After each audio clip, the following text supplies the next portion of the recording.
नमस्ते दोस्तों, ये रील मैं मीडिया के बंधुओं के लिए बना रही हूँ क्योंकि मैंने कुछ प्रोटेस्टर्स को जो कि गटर छाप अनैतिक अश्लील बिहेवियर सड़क पर बच्चों के सामने, बुजुर्गों के सामने, महिलाओं के सामने डिस्प्ले कर रहे थे, उसको नॉर्मलाइज करने से मना किया है कि we do not accept this in this society. हम लोग नहीं चाहते कि हमारे घर के बच्चों को कोई जो है अपनी अश्लील हरकतों से जो है टाइम से पहले सेक्सुअलाइज कर दे। हमारे घर के बुजुर्गों के सामने जो है हमें शर्मिंदगी महसूस कर, हम नहीं इस तरह का बिहेवियर एक्सेप्ट करते हैं, उसको नॉर्मलाइज नहीं होने देंगे। तो मीडिया जो है मेरे खिलाफ गैंगअप कर रही है और ये नहीं बताएगी कि जैसे स्काई रूट जैसे स्टार्टअप की मैंने कितनी बड़ाई की, हमारे देश के जेनजी जो हमें इतनी ऊंचाइयों पे लेके जा रहे हैं, नीट के छात्रों को मैंने खुद स्वयं जो है कितनी बधाई दी। और ऐसे बच्चे जो कि अपने परिवार की जिम्मेदारियां उठा रहे हैं, हमारी टीम में भी ऐसे बच्चे हैं, हमारे घरों में रिश्तेदारी में भी जेनजी भाई बहन हैं जो कि हमारे बड़े काम संपन्न करते हैं, लेकिन कुछ चंद फॉलोअर्स के लिए और चंद कमेंट्स के लिए और कुछ लाइक्स के लिए ये मीडिया वाले इतने ज्यादा बिक चुके हैं।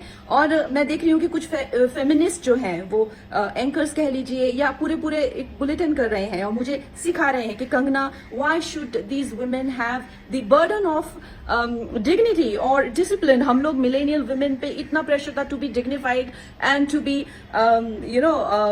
Discipline. Why do we have to give that burden to this generation? Excuse me, क्या आप अपनी बेटी को ऐसा सिखाएंगे?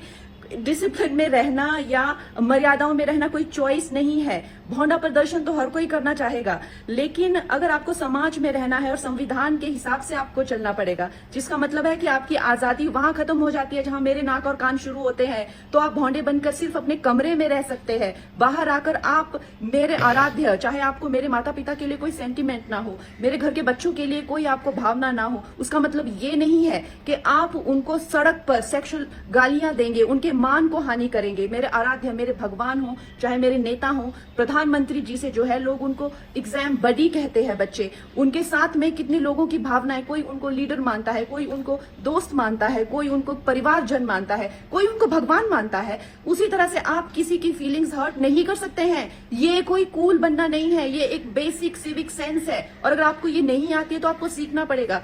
आप ये फेमिनाजी से प्रभावित मत होइए, अपनी जिंदगी बर्बाद मत करिए।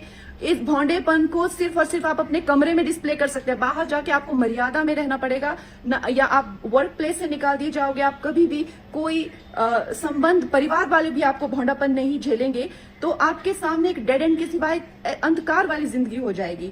वैसे अगर देखा जाए तो साइंस भी कहती है कि ह्यूमन लाइफ का जो पर्पस है वो एवोल्यूशन है, और शास्त्र भी कहते हैं कि आप पुरुषोत्तम जो सर्वश्रेष्ठ है पुरुषों में, उस एवोल्यूशन की तरफ जाइए। लेकिन ये फेमिनाजी आपको सिखा रही है कि आप एनिमलिस्टिक जाइए और आप अपने गले में ऐसा, मतलब आपके गले में पट्टा डाल रहे हैं कि आप एनिमल बनिए, आप एनिमल टेंडेंसीज जो है वो डिस्प्ले कीजिए और बिल्कुल आउट ऑफ कंट्रोल हो जाए, भौंडे हो जाए, ताकि आप जेल में पहुंचे।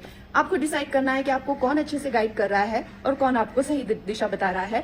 मैं यही कहूंगी जो मैंने अपने बड़ों से सीखा है और जिन्होंने मुझे गुरुओं ने जो मुझे ज्ञान दिया है वो यही है कि ये हमें जो जीवन मिला है वो इवॉल्व होने के लिए मिला है, रिग्रेस होने के लिए नहीं मिला है एनिमलिस्टिक टेंडेंसीज में। सो आप प्लीज इवॉल्व होइए और सबको गुरु पूर्णिमा की बहुत शुभकामनाएं।